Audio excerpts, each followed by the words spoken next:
মুসলিম জাতিসত্তা ও ভ্রাতৃত্বের অমলিন চেতনায় মুসলিম বিশ্ব ঐক্যবদ্ধ হওয়ার পরিবর্তে দেশগুলো আজ বিভক্ত।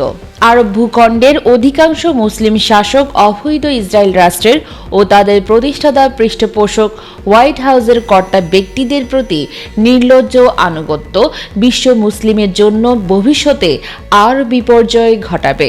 মুসলিম রাষ্ট্রগুলোর অনৈক্যের সুযোগে অমুসলিম রাষ্ট্রগুলো মুসলিম বিশ্বের উপর স্থায়ী প্রভুত্ব প্রতিষ্ঠা করে তাদেরকে পরাধীনতার শৃঙ্খলে আবদ্ধ করে রাখবে।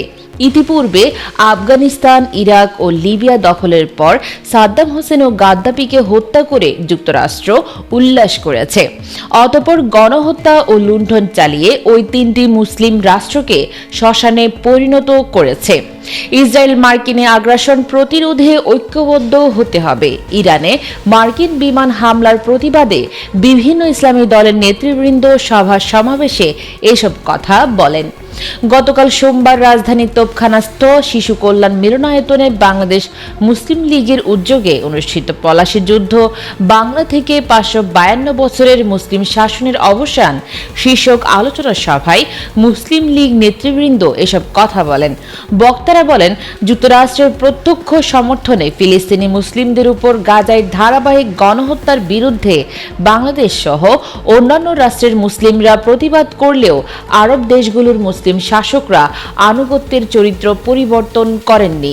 সর্বশেষ যুক্তরাষ্ট্রের মদদে গণহত্যাকারী নেতানিয়াহু প্রতিবাদী মুসলিম রাষ্ট্র ইরানকে 13 জুন আক্রমণ করে ও গণহত্যা ধ্বংসযজ্ঞ চালিয়েছে।